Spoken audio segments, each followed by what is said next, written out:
Hemos invitado al doctor Hugo López-Gatell, que es uno de los interesados en tener esa candidatura precisamente para gobernar la Ciudad de México. Buenos días, doctor, y gracias por estar aquí. Muchas gracias, Carmen, a ti y a la audiencia que nos escucha. Pues cierta sorpresa, debo decir, porque no lo teníamos en el radar hasta hace rato. Ya está registrado, ya está aceptado junto con Omar García Harfuch, con Clara Brugada y con Mariana Boy, desde Morena, para buscar la candidatura para coordinar la defensa de la 4T, pero en realidad sabemos que será la candidatura para la jefatura de gobierno. ¿Sorpresa? Para nosotros no. Efectivamente entendemos que algunas personas no lo tenían en el radar. Mi perfil es un perfil de ciencia, de academia. Yo he estado generalmente en el mundo de la academia. También he sido funcionario público en distintos encargos. La pandemia de influenza, en un cargo técnico. Ahora, desde luego, en este gobierno que fui subsecretario, durante un tiempo particularmente estresante para el mundo entero y, por supuesto, también para México, que fue la pandemia de COVID-19. Y en ese sentido hay personas que les sorprende, ha habido personas que piensan que una persona de ciencia, de academia, no puede pasar o quizá no debe pasar al mundo de la política. Por razones varias, hay quien piensa que se echa a perder, hay quien piensa que no debe invadir el espacio de la política. Yo tengo mis convicciones políticas, tengo mi pensamiento, mi ideología, mi percepción de la realidad, y ya estaba, de hecho, de facto en el mundo de la política, entendida como aquel espacio de contribución al bien público, a través de políticas públicas, a través de programas, a través de la conversión de las necesidades sociales en respuestas de gobierno. No en una proyección de un cargo de elección popular, pero ciertamente en todo lo demás que conforma la arquitectura de un gobierno o de un Estado. Para buscar gobernar a la Ciudad de México, bueno, se necesita saber qué hizo, cómo lo hizo, es obligado desde luego el balance, la calificación a su gestión, principalmente como subsecretario, que es en donde su posicionamiento público fue evidente, y le pregunto sobre eso. ¿Qué cuentas rinde Hugo López-Gatell, que quiere gobernar a la capital del país? ¿Qué cuenta rinde de lo que fue efectivamente un periodo tremendo que continúa el COVID ya de otra manera, pero que hay muchas críticas y dudas y preguntas que tenemos que responder, que tenemos que hacer y preguntarnos precisamente frente a usted? ¿Qué balance crítico se puede hacer hoy por hoy del gobierno de la República de lo sucedido en ese periodo donde usted fue subsecretario y la figura principal respecto al manejo de la pandemia? Con mucho gusto. Una ventaja que tengo es que prácticamente ya perdí mi vida privada. Todo ha sido expuesto de mi persona, hasta mis antecedentes académicos, familiares o mi vida propia.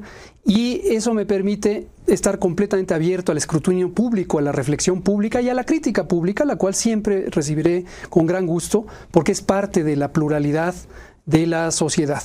Tenemos muchas valoraciones científicas, técnicas de la pandemia, las hemos hecho en conjunto con los organismos mundiales de salud, la OMS, la OPS, con otros pares en agencias internacionales de salud, el CDC de Estados Unidos, la Agencia de Salud Pública de Canadá.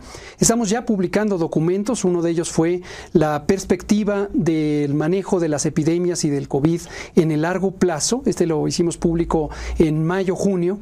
Estamos por publicar, bueno, ya no puedo decir estamos porque yo ya renuncié al gobierno federal, pero se publicará la nueva versión del plan de Norteamérica para la preparación y respuesta ante este tipo de epidemias, la tercera versión. Yo participé justamente en la revisión de la segunda versión durante o en el inmediato posterior a la pandemia de influenza. Hay lecciones aprendidas que son muy importantes, se corrobora una muy importante en todo el mundo, que son tres elementos sustanciales. Uno es que la desigualdad social ha sido uno de los mayores determinantes de cómo le fue a los países, bien, mal o regular, respecto al COVID. Donde hay desigualdad social no hay las condiciones sociales, materiales, para que pueda haber un confinamiento efectivo sin afectar, por un lado, la economía y también las economías domésticas y, por lo tanto, el bienestar o la integridad de las familias. El segundo, muy importante, es que el estado de salud previo de las naciones determinó cómo nos fue con el COVID. Y México, sabemos, teníamos una pandemia, y la seguimos teniendo, de enfermedades crónicas, diabetes, obesidad, sobrepeso, hipertensión, que fueron justamente el motor principal de cómo le iba a cada quien con el COVID. Por supuesto, hay personas sin estas enfermedades que también pudieron tener variantes de la enfermedad en forma intensa. Y uno tercero muy importantísimo, nunca se nos debe olvidar, es que los sistemas de salud deben ser universales, gratuitos, públicos principalmente, para ser efectivos. Las privatizaciones y desmantelamiento de los sistemas públicos de salud, que se dieron en todo el mundo, incluyendo en Europa, pero en México fue rapaz, nos dejaron con una limitadísima capacidad de respuesta, no solo a lo de todos los días, sino también, con mayor razón, ante una crisis mundial de la magnitud de COVID, que fue la más grande crisis de salud en 100 años. Hugo López-Gatell, en la crítica que efectivamente hay que hacer e impulsar en una vida democrática, se incluye no solamente la crítica a lo que algunos pueden identificar como negligencia, como conducta errática, como mensajes cruzados que confundieron a una parte de la población, por ejemplo, el tema de los cubrebocas o los tapabocas. A ver, detengámonos ahí. Detengamos en esta parte donde fue, pues, ciertamente un fenómeno que creció y que nos ha impactado a todo el planeta. Pero, ¿qué ejercicio de autocrítica hace Hugo López-Gatell de todo esto, el manejo especialmente en el arranque de la pandemia, sobre estos elementos? Por supuesto, eso es importantísimo. Las minorías, en términos de opinión, siempre deben ser escuchadas. Hemos tenido una estimación formal de que aproximadamente por cada persona que tiene estas posturas o incluso más intensas, más virulentas, hay cerca de 300 a 500 personas que tienen otra perspectiva muy diferente. Eso, hemos hecho estimaciones de cómo es el comportamiento de la opinión social. ¿Con encuestadoras? No es ese tipo de trabajo, pero lo que vemos es una opinión mayoritariamente reconociendo, por ejemplo, por eso lo estoy explicando, reconociendo cosas que fueron características de México. En México, a diferencia de prácticamente todos los países de América Latina, incluyendo también otras regiones como la muy civilizada Europa Occidental, no tuvimos una respuesta autoritaria al confinamiento. Y lo explicamos muchas veces. En una sociedad con desigualdad social, si uno agrega un elemento de autoritarismo, de decir, se cierra porque se cierra y te pongo a la policía o te multo o te arresto, irremediablemente se genera, por un lado, daño social, porque cae la economía familiar, pero también una tensión que puede derivar en actos de violencia. Y esa fue una de las cosas que es emblemática de México. Por supuesto, un programa de vacunación que administró más de 220 millones de vacunas, que a tan solo 9 meses ya había administrado el 60% de esas vacunas, que priorizó a las personas con el menor acceso a los servicios de salud, que tenían alta vulnerabilidad social, a diferencia de otros países donde el manejo de la vacuna se hizo como si fuera una mercancía, se puso en manos privadas y no fue tan efectivo el programa. En estos temas de comunicación es importante siempre comunicar con total apertura y transparencia, es un reto. Y esto está fundamentado técnicamente. En salud pública le llamamos comunicación de riesgos. Y hay un mantra, una frase muy ilustrativa de los principios éticos de la comunicación de riesgos, que dice: todo lo que digas, dilo lo más rápidamente posible, con la mayor transparencia, reconoce la incertidumbre y siempre mantén un puente de diálogo para escuchar qué está pensando la sociedad. Esto, que lo planteamos desde la esfera técnica, empató con la perspectiva política del propio gobierno en el sentido de un esquema de comunicación diaria, 451 conferencias de prensa, abiertos a cualquier cuestionamiento, no solamente de reporteras y reporteros que acudían todas las noches al Salón Tesorería de Palacio Nacional, sino por las otras múltiples vías de expresión. Sobre el famoso cubrebocas, ¿cuál es el análisis que se hace al paso de los años de esos primeros momentos de lo que fue entendido como un mensaje errático, digo yo, y que al final de cuentas forma parte incluso, agrego el tema, de una denuncia que está en contra suya, que promueve el abogado Javier Cuello Trejo? Hemos escuchado al abogado Javier Cuello Trejo con sus alegatos judiciales al respecto y lo que sería en todo caso algo que ya tiene esta otra connotación. ¿Qué me dice de todo esto? Claro, que parece que todo el mundo, yo no, pero parece que todo el mundo conoce quién es Javier Cuello Trejo y a qué se ha dedicado a lo largo de su vida.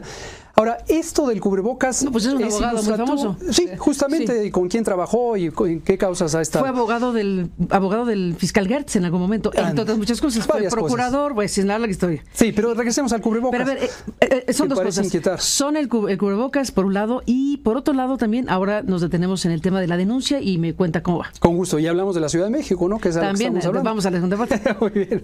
Entonces, es que el tema es ese, porque es una figura pública que adquirió este posicionamiento justamente por el manejo y la responsabilidad de un tema para el país. Por supuesto, entonces es obligado preguntar. Definitivo, y además muy saludable que se pregunte. Entonces vamos a ver con este punto. El tema del cubrebocas es interesante porque ilustra justo lo que le estoy diciendo.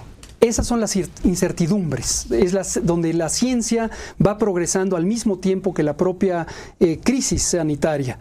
Y lo mismo que en su momento no había vacunas, lo mismo que en su momento no existían... ¿En su momento planteó no se necesita cubrebocas? A eso voy. Lo mismo que otras cosas terapéuticos, es muy escaso los que existen hoy día y su efectividad es limitada. No había pruebas diagnósticas y la gente, sobre todo comercializadores de productos de laboratorio, empujaban a que se hicieran pruebas masivas en un momento en donde tecnológicamente no existían. Donde tecnológicamente no existían. No, la OMS lo hizo cuando ya existían las pruebas de antígeno. Ahora, el cubrebocas es un elemento que en la percepción pública terminó convirtiéndose en un asunto de sensación de protección. Y hasta el minuto de hoy no existe una demostración cuantitativa de cuál es la utilidad del cubrebocas respecto a la protección a la persona que lo porta. Más o menos hay evidencia de algo que es todavía con incertidumbre, pero más conocido, que es como instrumento de evitar que salgan los virus. Ese mensaje, si usted revisa las 451 conferencias, varias de ellas dedicadas exclusivamente a recomendar el correcto uso del cubrebocas, lo dijimos consistentemente. Entonces, la idea de que era un mensaje que cambiaba y demás, no, las cosas tienen sus límites. Si uno recomendara, por ejemplo, un equipo de protección personal en una situación de un incendio, es importantísimo que la gente sepa hasta qué temperatura puede proteger, qué tan próximo del fuego se puede estar, etc. Las cosas tienen sus límites. Sería completamente no solo deshonesto, sino dañino para la sociedad que uno le dé lo que en su momento dije, y me cito nuevamente, una falsa sensación de seguridad con un instrumento que no es ni la panacea ni una solución a prueba de todo riesgo. En 2023, con el avance de la ciencia, en este momento el cubrebocas sigue siendo más útil para no contagiar que para protegerse. Como se lo digo, en este momento y desde el inicio de la epidemia, es más, me remonto a la pandemia de influenza, a la que me tocó también participar en su gestión como director de epidemiología. El cubrebocas tiene una utilidad limitada, aun cuando se use correctamente, y su utilidad principal es evitar la propagación de virus desde la persona enferma. El cubrebocas de alta contención, el N95, usado de manera muy consistente y muy correcta y de manera sostenida, puede disminuir la probabilidad de que se infecte la persona si además lleva gogles, equipo de protección personal, se lava las manos continuamente, etc. Es lo que explicamos técnicamente y, como le digo, no solo mi vida es expuesta públicamente, sino la propia gestión. Cualquiera que tenga dudas puede revisar nuevamente el material que ha sido videograbado. En los comparativos, Hugo López-Gatell, digámoslo así, de naciones, el balance de lo sucedido, el análisis de las políticas públicas instrumentadas es materia de análisis internacional y los científicos y los expertos en políticas públicas lo hacen y lo seguirán haciendo. En este caso en particular, ¿qué lugar juega México? ¿Qué lugar ocupa México, digámoslo así, si se puede hablar de ranking o si se puede hablar de una medición comparativa en relación al número de personas muertas en países similares en términos de desarrollo socioeconómico, en términos de vulnerabilidades sociales? Claro, bueno, científicamente no se comparan así los países, pero tan solo por la sencilla razón de que el tamaño poblacional determina cuántas personas pueden fallecer. Los países con mayores poblaciones obviamente pueden tener mayor cantidad de decesos. Se entiende eso. Pero en general lo que hacen los organismos técnicos, que son verdaderamente independientes, que no tienen un empuje de preferencias político-ideológicas. Por ejemplo, la Organización Mundial de la Salud, en buena medida, la Organización Panamericana de la Salud, en el caso de la región de América, lo que han hecho es una evaluación de cuáles son las prácticas que fueron consistentemente impulsadas en los distintos países. No hay ninguna sorpresa de que son muy parecidas. Lo que se hizo en Alemania es muy parecido a lo que se hizo en México, lo que se hizo en Francia es parecido a lo que se hizo en México, lo que se hizo en Nueva Zelanda es parecido a lo que se hizo en México y viceversa. ¿En Nueva Zelanda? En lo que sí difieren son en algunas posturas del cómo hacerlo. Y aquí México tiene, le voy a dar dos que son muy reconocidas de por qué y cómo las hizo México. Esta que ya mencioné, nuestra apuesta fue a la percepción pública y la promoción de la salud, persuadir a la gente de que hiciera lo que era más útil para protegerse a sí mismos, sus familias, la comunidad y la población en su conjunto. No imponerlo. Esto viene de la ciencia de la salud pública. Las cosas que se imponen terminan causando aversión y una reacción opuesta a lo que se quiere. Las prácticas autoritarias, en América Latina se usó a los ejércitos para imponer el uso de cubrebocas, el confinamiento. En Europa no fue ejército, pero fueron acciones de policía, de acciones administrativas de sanción. Eso tiene sus límites, desgasta a las poblaciones. Obviamente en poblaciones desiguales daña más a las poblaciones menos adineradas, menos favorecidas. Lo otro que fue distintivo de México es no cerramos las fronteras. Eso fue una decisión fundamentada técnicamente. Sostengo que yo opiné consistentemente y seguiré opinando que es una medida incorrecta porque no hay demostración científica que cerrar las fronteras terrestres, marítimas o aéreas disminuye la velocidad de propagación o atenúa la cantidad del inóculo en términos de cuál es la cantidad de personas que inoculan, siembran la enfermedad infecciosa. Esto además tiene un fundamento que a nivel mundial es la base del Reglamento Sanitario Internacional. Los países que cerraron fronteras violaron el Reglamento Sanitario Internacional y eso es motivo de una discusión hoy en la OMS sobre cuál es el mejor esquema de gobierno mundial para la salud. Y estas cosas, termino diciendo, fue una muy feliz y afortunada, no sorpresivo encuentro entre la ciencia de la salud pública y una postura democrática, incluyente y plural desde la perspectiva política del gobierno. Coincidieron por vías distintas en estas prácticas. Entonces, en términos de la efectividad técnica de lo que hicimos, es muy parecida a todos los países, comparándose, por supuesto, en capacidades instaladas. Hicimos, por ejemplo, la más grande reconversión hospitalaria. Expandimos 6 veces la capacidad de hospitalización en un tiempo récord. Lo hicimos en tan solo los primeros 5 meses y eso ningún otro país de América lo logró. Nos falta tiempo para seguir hablando de los muchos asuntos que tienen que ver con la salud y queremos hablar de la Ciudad de México, por supuesto, pero le dejé la pregunta abierta sobre el asunto judicial. Una decisión de Javier Cuello Trejo de llevar a la justicia su gestión. Y veremos qué resuelve la justicia con la acusación principal de negligencia en el manejo de la pandemia. El caso Cuello Trejo, bueno, es el abogado del caso que lo lleva y los que se han sumado, porque ha dicho que se han sumado personas que quieren a usted llevarlo a la justicia. ¿En qué punto está judicialmente Hugo López-Gatell? Como siempre, mi principio, y lo aplico a mí, igual que lo aplicaría a cualquier persona, estoy convencido que la procuración y la impartición de justicia, que son dos grandes pendientes de quitar corrupción, quitar maniobras turbias que existen en nuestro sistema de procuración e impartición de justicia. Por cierto, en la Ciudad de México es uno de los lugares donde más apremiante es esta materia. Entonces, el principio debe ser: toda persona está sujeta a la procuración de la justicia. Si debe algo, debe ser expuesto, debe ser investigado y debe ser en su momento juzgado de manera correcta. Esa es mi postura. Respecto a mí, no he recibido ningún citatorio, ninguna notificación sobre esto que usted comenta, a pesar de que ha tenido una muy clara presencia en los medios de comunicación, incluido aquí, y yo estoy a expensas de lo que debe hacerse. Nunca voy a huir de nada. Mi conciencia está tranquila, mis elementos de prueba están listos. Y lo que hicimos, como digo, es público, no se necesita buscar un recurso del INAI o cosas semejantes. No ha recibido notificación porque no ha sido imputado. No así, efectivamente. Eso es lo importante. El Ministerio Público, a pesar de que se ha vuelto un asunto casi de propaganda. El denunciante o el abogado que lleva las denuncias tiene presencia pública y ya se ha escuchado. Qué bueno que lo haga. Yo creo que esa pluralidad es importante. Veremos si el juez o la instancia judicial lo involucra o no, lo imputa o no, lo vincula a proceso o no. Eso es más no ha una sucedido. Narrativa de política política. Que eso no ha sucedido en todo caso. Así es. Bueno, déjeme cerrar el tema de salud, porque por supuesto es fundamental, y además hablar de Hugo López-Gatell es hablar de influenza, es hablar de salud y es hablar de varias otras cosas. Rapidísimo. Desabasto en México. Están decisiones que al paso de los años, ahora que estamos ya en el último año de gobierno, se están discutiendo ampliamente, críticamente. El desabasto es un elemento que usted mismo ha reconocido. ¿De qué tamaño es cuando vemos informaciones que hace ratito, por cierto, hablábamos con Rogelio Gómez Hermosillo en su informe sobre el enfermo está más grave, que nos hablan de disminución en el acceso a los servicios de salud, que se habla de un agudo desabasto de ciertas sustancias, que el presidente reconoce y nos dice que habrá una gran farmacia para atender el desabasto? ¿Dónde estamos parados y qué dejó López-Gatell?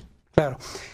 Primer lugar, una cosa que es también interesante, y allí creo que el periodismo mexicano tiene que hacer un poquito más de esfuerzo en ser riguroso, es, de acuerdo a mis atribuciones legales y administrativas, cuando fui subsecretario, que ya no lo soy, yo no estoy en el tramo de decisión sobre el abastecimiento. Entonces retiro la pregunta. No es mi tema. No le pregunté ya, entonces no es obligatoriamente el tema, si no es de usted. Pero bueno, en fin, para que no me regañe, entonces no le pregunto de lo que no es responsable. De lo que sí es responsable es de lo que le he preguntado. Entonces, el desabasto está ahí y usted no tiene opinión al respecto, solo aunque sí tengo estuvo opinión. cerca. No, a ver, entonces ¿tiene opinión o no tiene opinión? Tengo opinión y obviamente trabajé en una Secretaría de Salud donde estaban mis compañeros. Venga su opinión. Lo que quiero aclarar es porque también estas propagandas de choque político parecida a la del abogado que me mencionó, a veces dicen, y es que él es responsable del desabasto. Cualquiera que pueda tener un poquito de esfuerzo y tiempo puede ver que yo no soy administrativamente responsable de cualquier cosa que tenga que ver con los insumos para la salud. En su momento lo fue el INSABI, hoy es el IMSS Bienestar. Pero desde luego que conozco lo que ocurrió ahí. Venga. Y lo que ocurrió ahí y sigue ocurriendo es lo que hemos dicho múltiples veces. El sistema de abasto de medicamentos estaba en manos de 4 corporaciones, quizás 7 a 4 o 7 corporaciones, donde los accionistas eran personas muy adineradas, algunos de ellos ex políticos en servicio, sobre todo durante el sexenio de Peña Nieto, y tenían secuestrado al mercado de insumos para la salud, un mercado de 110,000 millones de pesos anuales. Todos los laboratorios son cerca de 1,400 empresas farmacéuticas, desde las globales, las nacionales grandes hasta medianas y pequeñas, tenían que pasar por ese filtro, era una especie de pagar derechos de piso, como en las mafias, para poder acceder al mercado público. ¿Cómo era eso de derecho de piso? Básicamente tenían cartas de exclusividad, tenían mecanismos de presión en COFEPRIS, que era una de las agencias gubernamentales más corruptas. También tenían mecanismos de influenciar las patentes de los productos farmacéuticos y era todo un entramado normativo, reglamentario, en general regulatorio, que lo que hacía era a los consentidos se les iba dando los mercados. Ahí se fueron creando los monopolios, incluyendo la empresa que es monopólica en medicamentos para el cáncer, la que es monopólica en medicamentos para las enfermedades mentales y neurológicas, y ese que está lejos de ser un libre mercado, una libre competencia, lo que hace es generar las condiciones para que grupos con actuación mafiosa controlen los medicamentos. ¿Qué pasó o qué ha pasado durante estos 5 años? La ONU, ¿no? Lo que ha ocurrido es que estos mecanismos de control han saboteado sistemáticamente cualquier esfuerzo de tener un marco regulatorio que se cumpla y genere un espacio de libre competencia y libre acceso, no solo para las empresas mexicanas, sino para las empresas francesas, las empresas israelíes, las empresas de cualquier parte del mundo que tienen productos de calidad, efectivos y seguros y que pudieran acceder al mercado. Y hay 2 láminas, 2 pisos. Uno es este sabotaje en gran escala y el otro es el sabotaje hormiga que ocurre en las oficinas administrativas de un hospital, de una delegación sanitaria, ¿sigue ocurriendo? Etcétera. Es muy probable que siga ocurriendo, eso lo vamos descubriendo durante el traslado de los medicamentos, porque los medicamentos están en su gran mayoría, lo dice Zoe Robledo todos los martes, tenemos cerca del 96% de abasto en toda la República, pero cuando ya llega al punto donde el paciente está, entonces ahí es sorpresivamente, no ha llegado. y ya han hecho quienes son responsables de ello, inspecciones sorpresa y encuentran bodegas llenas de medicamento que no estaban llegando al consultorio o al hospital, ¿no? Eso es lo que conozco que existe, aunque no era mi responsabilidad administrativa. Menos mal. Y con mucho Entonces, gusto lo comparto. menos mal que no estaba en el tema. Pero bueno, déjeme hacer una pausa. Entramos en la recta final del programa y de la entrevista. Hablemos de su aspiración a gobernar la Ciudad de México y todo lo que involucra. Volvemos en un instante más. Bueno, estamos de regreso en la parte final de esta entrevista con Hugo López-Gatell, que bueno, pues está junto con otros aspirando a ser defensor de la 4T. ¿Le hace candidato a la jefatura de gobierno de la Ciudad de México o no? Al final de cuentas estamos en eso. Clara Brugada, Mariana Boy y Omar García Harfuch. ¿Por qué usted y no ellos? El mensaje, justamente, y gracias por darme la oportunidad de transmitirlo a tu audiencia, que sé que es muy amplia, es justo eso. Hugo López-Gatell aspira a coordinar la transformación en la Ciudad de México y tiene las credenciales técnicas y científicas, porque ese es su origen, tiene la experiencia de gestión pública, porque la pandemia de COVID-19 nos dio la circunstancia de involucrarnos con todos los sectores de gobierno y de la sociedad, económico, social, político incluso, educación, etcétera, más allá de la salud. Y estamos en un proceso que defiende un proyecto. Las personas estamos al servicio de ese proyecto, los nombres que has leído son parte del proyecto, tenemos diferencias, hay que reconocerlo. En mi caso puedo decir, y es constatable porque justo lo que dijimos hace rato, mi vida es completamente pública, tengo una serie de convicciones políticas que me vienen de trabajo comunitario como alfabetizador, de participar en un movimiento estudiantil, de estar vinculado ya como persona allegada a la salud o trabajadora de la salud en espacios de acción comunitaria. Tengo convicciones políticas que me vienen incluso de familia, porque mi familia, se sabe también, mi abuelo luchó contra el fascismo en España y llegaron a México precisamente en esa condición de exiliados. Hay convicciones que se han ido caracterizando como de izquierda, a veces dicen de avanzada, progresistas, etcétera, de las cuales no solo no repudio, con orgullo las presento. También soy un individuo, ciertamente de clase media, que se ha formado en la pluralidad y en el debate en el campo de la academia y de la ciencia, y eso me permite favorecer la construcción de consensos, escuchando a todo mundo. Estoy consciente, por ejemplo, de que la clase media, que es un universo mal definido, es muy amplio, que va desde personas asalariadas o subempleadas hasta personas que son empresarias y son empleadoras, no ha podido canalizar del todo sus inquietudes o no han sido escuchadas del todo, y que en esa pluralidad de aspiraciones hay un denominador común, es todo el mundo quiere progreso económico, todo el mundo quiere vivir en mejores condiciones, quiere bienestar. La clave es que ese bienestar sea incluyente. Si hay estos extremos de pobreza, México tiene 50% de personas viviendo en pobreza, la Ciudad de México es 42 a 45.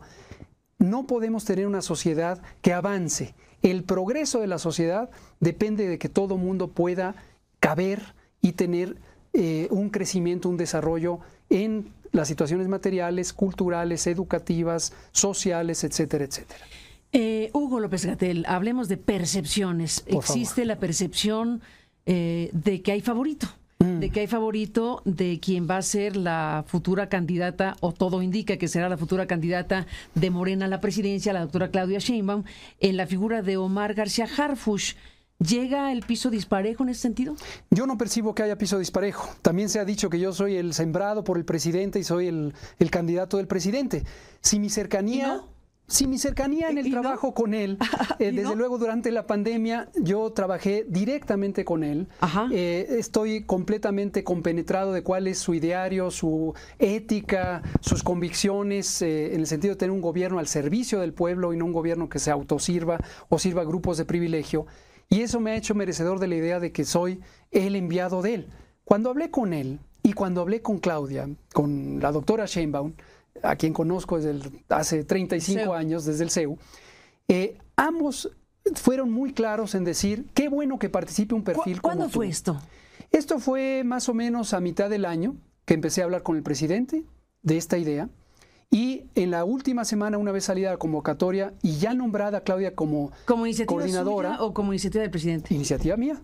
Yo me acerqué y presenté, este soy yo, este es mi perfil. Me gustaría ser jefe de gobierno. Me gustaría ponerme al servicio de la transformación con las capacidades que tengo, si son útiles a esta situación concreta del jefe de gobierno. Que, bueno, el presidente me dijo 2 o 3 cosas que puedo decir sin ninguna filtro. Me dijo: me da gusto que alguien como tú, que tiene un perfil técnico, que tiene una formación rigurosa, que es honesto y que está comprometido con el sentido social de justicia de esta transformación, dé un paso al frente. Y segundo, me dijo: es muy importante que, y así lo mantendré yo, que no haya favoritismos. Yo no voy a favorecer a nadie. Tercero, me dijo: explora cuál es la percepción pública sobre tu persona y mídete, ve a ver qué pasa, ¿no? Me dijo: no estorbas en nada, eres parte del proyecto y tú, como cualquier otro, tiene derecho a aspirar a esto. Así me lo dijo, lo puedo decir a los 4 vientos. En la última semana, ya Claudia, nombrada como coordinadora de la transformación, me dijo: por supuesto, habla con Claudia, y la plática fue casi la misma. Claudia me dijo: la esencia de nuestro movimiento es la participación plural y necesitamos que el proceso sea indisputable por su transparencia, por su solidez y por su equidad. Me dijo: qué bueno, si ganas, trabajaré contigo. Nos conocemos desde hace mucho tiempo, tenemos muchísima afinidad, incluso de perfiles, de formación académica traducida a la política. Me dijo: si no ganas, es obvio que tú seguirás en el proceso de transformación y el espacio estará siempre abierto para ti. Pues veremos qué pasa, se nos acaba el tiempo, Hugo López-Gatell. ¿Y qué va a haber? ¿Va a haber debates? ¿No va a haber debates? ¿Van a hablar, van a criticarse unos a los otros o van a tratarse con suavidad? Yo pienso que lo saludable, y es la práctica que yo he seguido, es proteger al proyecto por encima de todo. O sea, por supuesto que tenemos diferencias, por supuesto que tenemos enfoques diferentes, tenemos historia diferente, pero lo importante es que estamos todas y todos trabajando porque la transformación siga siendo este empuje que tiene hoy la nación y tendrá la Ciudad de México, seguirá teniendo la Ciudad de México, para que sea más justa, más democrática, más libertaria y, como lo hemos dicho nosotros, humanizar la ciudad. Nosotros queremos humanizar la ciudad en todos los aspectos de la política, de la vida diaria, de la economía y de la inclusión. Pues iremos viendo el proceso, Hugo López-Gatell, en donde están muchísimas personas ya en este país buscando ser candidatos y candidatas en la disputa de poder rumbo al 2024. Así que estaremos al pendiente. Muchas le aprecio mucho su visita al estudio. Al contrario. Nos vamos en estos minutos finales. Déjeme cerrar este programa. No se vaya para escuchar a Óscar Lara, que nos tiene información desde la calzada Zaragoza, hablando de la Ciudad de México. Cuatro bloqueos simultáneos hasta el momento. Óscar, cuéntanos. Buenos días. ¿Qué tal, Carmen? ¿Cómo estás? Un gusto saludarte. Exactamente 4 bloqueos simultáneos por parte de transportistas, diferentes organizaciones. Yo, en donde me encuentro, organizaciones del Estado de México, en apoyo también a los concesionarios de la Ciudad de México. ¿Qué están pidiendo? Están pidiendo que la Secretaría de Movilidad no quite o no retire más rutas y no introduzca más líneas del Metrobús que puedan invadir sus rutas y que les quiten miles de empleos a varias personas que son concesionarios en estas rutas que ingresan hacia la Ciudad de México y también que van hacia el Estado de México, hacia los municipios de Chalco, Los Reyes y La Paz. También en la zona de Tlalpan, el eje 3 Oriente y Las Bombas y parte de la zona centro, sobre todo Fray Servando y Circunvalación, hay bloqueos debido por transportistas que están pidiendo exactamente lo mismo, que la CEMOVI no otorgue más concesiones, que no retire más rutas que son rutas locales, que ellos llaman locales, y que no introduzcan más líneas del Metrobús. Es hasta el momento lo que están pidiendo, están haciendo bloqueos simultáneos, están en coordinación, y es bastante complicada la circulación en todos estos perímetros, sobre todo en donde yo me encuentro, al oriente de la capital. Carmen, el reporte que tenemos. Muchísimas gracias, Óscar Lara, por estar aquí desde Calzada Zaragoza. Nos vamos 30 segundos para decir algo. ¿Y aquí quiere gobernar la ciudad? Bueno, justo, esto ilustra cómo hay necesidades que pueden ser perfectamente legítimas de grupos en particular que colisionan contra el interés general. Lo que hay que hacer en un ejercicio de sensibilidad social y política es dialogar, entender cuáles son las necesidades y buscar soluciones prácticas para el ciudadano, prácticas para todas y todos, para entrar en armonía y seguir impulsando la ciudad hacia un desarrollo y un progreso incluyente. Quedamos en contacto, Hugo López-Gatell. Seguiremos lo que serían las campañas y los espacios de debate y discusión. Así que gracias por estar aquí esta mañana. Muchas gracias, Carmen.